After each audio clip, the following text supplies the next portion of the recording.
सरिता, तुम्हारे हाथ के खाने की तो जितनी तारीफ करो उतनी कम है। अरे बैगन जैसी बकवास सब्जी को तुम कितना टेस्टी बना देती हो।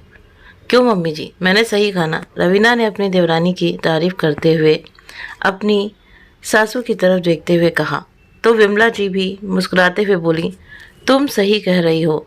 बड़ी बहू हमारी सरिता तो साक्षात अन्नपूर्णा का रूप है। ये तो जो भी बनाती है लाजवाब बनाती है। सास और जेठानी के मुंह से अपनी तारीफ सुनकर सरिता फूली नहीं समा रही थी। तभी रवीना मौके का फ़ायदा उठाते हुए बोली, सरिता, तुम्हारे हाथ का जादू तो मेरे ऑफिस में भी चल गया है।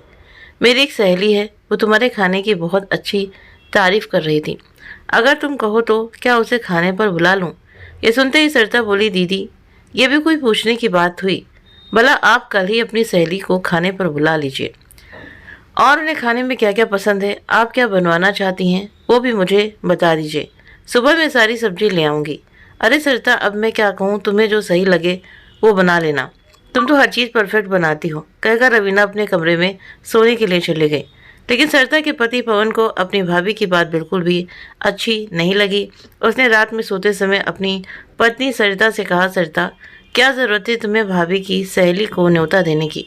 मना नहीं कर सकती थी क्या? सहेली भाभी की और उसकी मेहमान नवाजी तुम करोगी। भाभी तो कुछ भी करने से रही, वैसे भी तुम सारा दिन क्या कम मेहनत करती हो जो अपना और काम बढ़ा रही हो।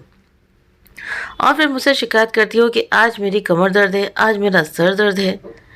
पति को गुस्सा होते देख सरिता ने कहा, आप भी ना फालतू में गुस्सा हो रहे हो। भाभी इतना प्यार से बोल रही थी तो मैंने मना कैसे कर दी?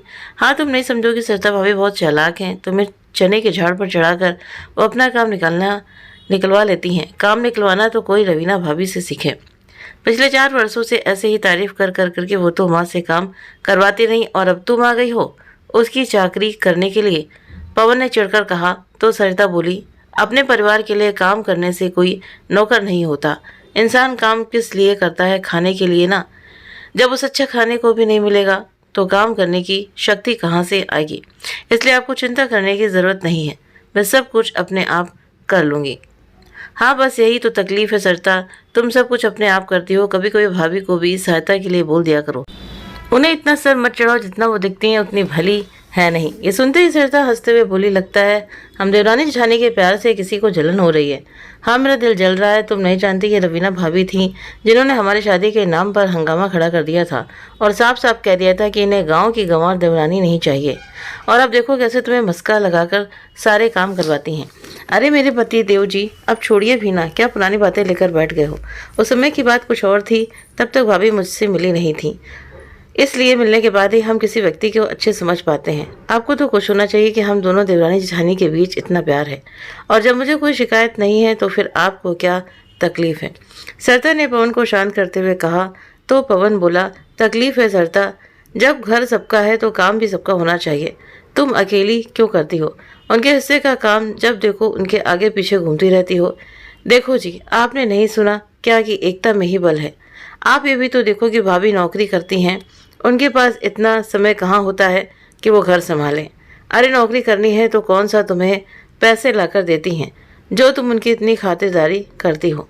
अपनी कमाई से एक पैसा भी वो ना तो भैया को देती हैं और ना ही माँ को घर खर्चे के लिए देती हैं। सरिता समझ गई थी कि आज पतिदेव का ये मूड बहुत ख़राब है। उसे समझ नहीं आ रहा था कि पवन को हमारे देवरानी जेठानी के इस प्यार से इतनी तकलीफ़ क्यों हो रही है। वो जो कुछ करती हैं अपनी खुशी से करती हैं, भाभी उनसे कोई ज़बरदस्ती थोड़ी ना करवाती हैं।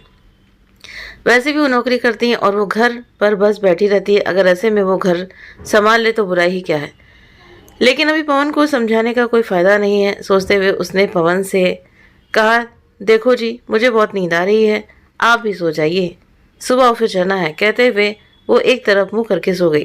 तो पवन सोचने लगा कि पता नहीं रवीना भाभी ने सरिता को क्या घोलकर पिला दिया है जो मेरी बात समझने को तैयार ही नहीं है। जब भी वो पत्नी को समझाने की कोशिश करता तो हर बार सरिता का यही रवैया होता। वो अपनी भाभी को अच्छी तरह से जानता था कि वो केवल सरिता के भोलेपन का फ़ायदा उठा रही है। जिसे सरिता उनका प्यार समझ रही है वो सिर्फ उनका ढोंग है। कुछ महीने पहले जब सरिता और पवन की शादी हुई तो रवीना बहुत नाराज़ हुई थी। उसे हाई सोसाइटी में उठने बैठने वाली नौकरी पैसा अपने स्टेटस से मैच करती हुई देवरानी चाहिए थी, जो कि उसके साथ मिलकर रोज सास के साथ झगड़ा करती। पर पवन ने अपने लिए सरिता को जीवन साथी के रूप में चुना तो उसे बहुत जलन हुई। सरिता में पास थी और घर गृहस्थी में निपुण थी। उसने आते ही सबका दिल जीत लिया था। सरिता के आते ही बड़ी चालाकी से रवीना ने काम लिया और मीठी मीठी बातें करके सरिता को अपना बना लिया। कुछ दिन तो उसने सुबह सरिता के साथ मिलकर नाश्ता बनाने का उपक्रम किया, फिर ये कहते हुए नाश्ता बनाने से छुटकारा ले लिया कि सरिता, मेरे हाथों में ना तो तुम्हारे जैसा स्वाद है और ना ही सुबह मुझे समय मिलता है। रोज लेट हो जाती हूँ और बॉस की डांट खानी पड़ती है, वो अलग। इसलिए प्लीज़ क्या तुम सुबह के नाश्ते की जिम्मेदारी संभाल लोगी? तो सरिता ने भी खुशी खुशी हाँ भर दी और उसी दिन के बाद उसका लंच बनाना और नाश्ता सरिता के ऊपर आ गया। शाम को भी रवीना थकान का बहाना लेकर रसोई में गायब हो जाती। जहाँ पहले एक सब्जी भी रवीना ऐसे एहसान के साथ बनाती थी, अब उसे खाने को 3-4 सब्जियाँ चाहिए होती।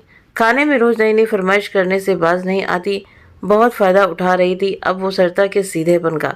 जब तो सरिता नहीं थी, साफ सफाई के लिए भी काम वाली आती थी, पर रवीना ने बड़ी चालाकी से उसे भी हटा दिया कि सरिता ये काम वाली से पैसे लेती हैं, काम धाम तो कुछ करती नहीं है। जब से तुम आई हो पूरा घर चमाचम हो गया है। अगर मैं तो तुम्हारी जैसी मेहनती होती ना तो अपना काम खुद ही करती। काम वाली को तो घर में घुसने भी ना देती, पर क्या करूँ, नौकरी और घर साथ साथ संभाला नहीं जाता। फिर क्या था, अपनी बड़ाई सुनकर सरिता ने खुद अपने पैरों पर कुल्हाड़ी मार ली और काम वाली को हटा दिया। ये देखकर सरिता के साथ बिमला जी ने उसे दबी आवाज में समझाया भी था कि बहू तुम्हारी नई नई शादी हुई है, अभी से अगर घर के सारे काम का बोझ खुद पर ले लोगी ना तो बड़ी बहू की आदत खराब हो जाएगी।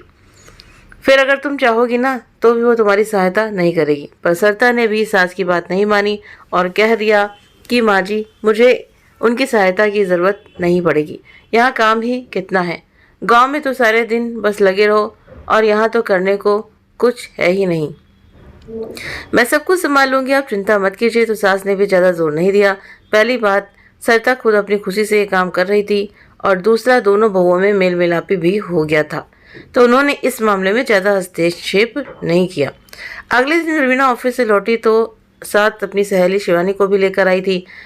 सरिता को देखते ही शिवानी ने उसकी तारीफों के पुल बांधने शुरू कर दिए। तो सरिता ने हंसकर कहा, प्लीज़ दीदी, आप मुझे शर्मिंदा मत कीजिए, ये तो रवीना दीदी का बड़प्पन है जो वो मुझे इतनी तारीफ करती हैं। तभी औपचारिकता पूरी करने के लिए रवीना रसोई में आई और बोली, सरिता, कुछ सहायता चाहिए तो बताओ। नहीं दीदी, सब तैयार है, आप बस अपनी सहेली के साथ रहिए, जैसे ही भैया और पवन जी आएंगे मैं खाना लगा दूंगी। तो सरिता शिवानी को लेकर छत पर आ गई तो पीछे से उसका फ़ोन बजने लगा।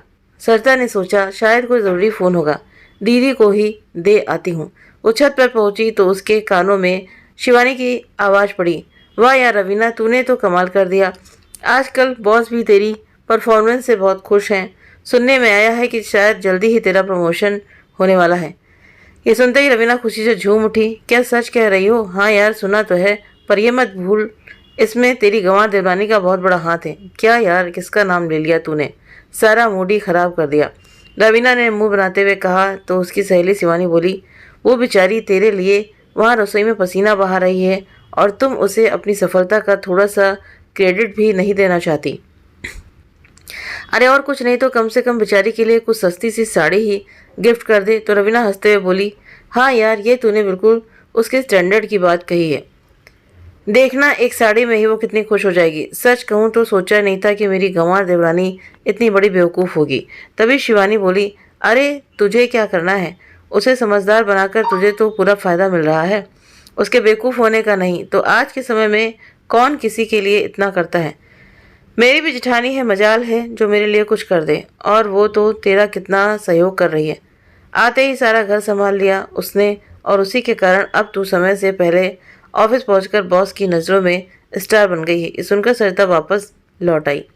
आज उसकी आंखों में आंसू थे। सोचने लगी कि इसका मतलब पवन जी सही कहते थे, रवीना दीदी का ये प्यार सिर्फ दिखावा है। मैं उनके लिए जो प्यार से करती हूँ उन्हें वो गंवारपना नजर आता है। ठीक है तो दीदी, अब मैं आपको दिखाती हूँ कि गंवार क्या कर सकती है। सोचते हुए सरिता ने अपने आंसू पोंछे और किसी को इस बात का कुछ अनुभव नहीं होने दिया। अगले दिन रवीना जब ऑफिस से आई तो बोली, सरिता जल्दी से खाना लगा दो, पेट में चूहे कूद रहे हैं। तो सरिता मुस्कुराते हुए उनके सामने खिचड़ी लाकर रख दी। रवीना ने खिचड़ी को देखकर बुरा सा मुंह बना लिया और बोली, खिचड़ी कुछ और नहीं बनाया तुमने? तो सरिता ने मुस्कुराते हुए कहा, दीदी आज समय नहीं मिला, बहुत व्यस्त थी, मैं पैकिंग कर रही हूँ। क्या पैकिंग कर रही हो, कहीं जा रही हो क्या? रवीना ने उसे सवालिया निगाहों से पूछा। तो सरिता ने कहा, हाँ दीदी, 1 महीने के लिए मायके जा रही हूँ। ये सुनते ही रवीना हैरान होते हुए बोली, क्या 1 महीने के लिए? अरे इतने इतने दिन तक कौन मायके जाता है? और फिर अगर तुम चली गई तो यहाँ कौन संभालेगा? तभी सरिता ने मुस्कुराते हुए कहा, यहाँ सब संभालने के लिए आप हैं ना दीदी, फिर मुझे कैसी चिंता। नहीं नहीं सरिता, ऐसा बिल्कुल नहीं चलेगा, तुम इतने दिन के लिए मायके नहीं जा सकती हो, मेरे बस की बात नहीं है इतना सारा काम संभालना। दीदी मैं आपसे आज्ञा नहीं ले रही, बता रही हूँ कि मैं 1 महीने के लिए मायके जा रही हूँ और आपको ही घर संभालना होगा। ये सुनते ही रवीना लगभग विनती करते हुए बोली, प्लीज़ सरिता, अभी तुम कुछ दिनों के लिए अपना जाना रोक दो, ऑफिस में बहुत ज़रूरी असाइनमेंट आया है, अगर वो समय पर पूरा नहीं हुआ तो मेरा प्रमोशन रुक जाएगा। दीदी मेरा जाना तो पक्का है, आप अपना कुछ और इंतज़ाम करो, वैसे भी नौकरी आपकी है तो रास्ता भी आपको ही तलाशना होगा, मैं कब तक आपकी सहायता करती रहूँगी, मेरी भी अपनी कुछ ज़रूरतें हैं, सरिता ने कहा। तो रवीना गुस्से से बोली, तुम समझती क्या हो, खुद को गंवार कहेंगी, तुम्हें प्रमोशन का मतलब भी पता है? कितनी मुश्किल से ही ये समय आया है और मैं इस चूल्हे चौके के लिए इतना अच्छा अवसर गंवा दूँ। उन दोनों की बहसबाजी सुनकर घर के सभी लोग इकट्ठे हो गए। तभी रवीना ने कहा, देखिए माँ जी, इसे अभी मायके जाना है, जब मुझे इसकी सबसे ज़्यादा ज़रूरत है। तभी विमला जी ने कहा, बहू तुम्हें इसकी क्या ज़रूरत है, और तुम्हारी ज़रूरत पर छोटी बहू अपना जाना क्यों कैंसिल करेगी? तुम कौन सा उसे तनख्वाह लाकर देती हो, वो अपनी मर्जी की मालिक है। अच्छा होगा कि तुम बेकार की बातें छोड़कर ये सोचो कि इस 1 महीने में तुम घर और ऑफिस कैसे संभालोगी। तभी सरिता ने कहा, माँ जी 1 महीना नहीं, अब हम दोनों मिलकर घर संभालेंगे, आप हमारा काम का बंटवारा कर दीजिए, क्योंकि मायके से लौटने के बाद मैं भी नौकरी शुरू करूंगी, इसलिए जा रही हूँ ताकि वहाँ अच्छा समय व्यतीत कर सकूँ, बाद में तो पता नहीं कब जाना होगा। सरिता की बात सुनकर रवीना ने उसका मजाक बनाते हुए कहा, तुम नौकरी करोगी, कौन देगा तुम जैसी गंवार को नौकरी? दीदी कोई तो दे ही देगा, मुझे भी आपकी तरह, मुझे भी तो 5 लाख एक्स्ट्रा कमाने हैं। ये सुनकर रवीना की हंसी थम गई और बोली, इसका मतलब उस दिन तुम छुप कर हमारी बातें सुन रही थी। गंवार कहा कि तुम्हें इतनी भी तमीज़ नहीं कि ऐसे किसी की बातें नहीं सुनते। तभी सरिता ने कहा, दीदी उस दिन आपकी बातें सुनी तभी तो आपका ये मतलबी चेहरा मेरे सामने आया।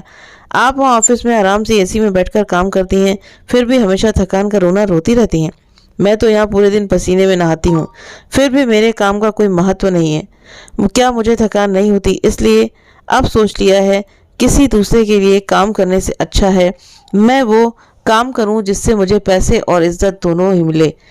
रवीना उसकी बात सुनकर गुस्से से पैर पटकती हुई अपने कमरे में चली गई और पता नहीं क्या क्या बड़बड़ करती रही। तभी पवन ने आगे बढ़ते हुए कहा, देखा सरिता, मैं तुमसे कहता था ना कि भाभी केवल अपने मतलब के लिए तुम्हारा इस्तेमाल कर रही हैं। अच्छा हुआ जो आज तुम्हारी आंखें खुल गईं। तो सरिता भी मुस्कुराते हुए बोली कि अगर उस दिन मैंने भाभी की बातें ना सुनी होती तो पता नहीं कब तक उनकी चाकरी में ऐसे ही लगी रहती। तभी विमला जी ने कहा, बहू मैं तो तुम्हें पहले ही समझाती थी, लेकिन तूने मेरी बात नहीं सुनी, तो मैंने भी सोचा कि चलो अपनी मर्जी से कर रही है तो मैं क्यों बीच में दखलंदाजी करूं। लेकिन अच्छा हुआ समय रहते तुझे पता चला कि कल से मैं आप दोनों के काम का बंटवारा कर दूंगी। कहते हुए विमला जी ने अपने कमरे में चली गई और अगले दिन से ही दोनों के काम का बंटवारा कर दिया। तो दोस्तों, सरिता ने अपने लिए आवाज़ उठाकर सही किया या गलत, तो आप सभी अपनी राय कमेंट बॉक्स में ज़रूर बताएं।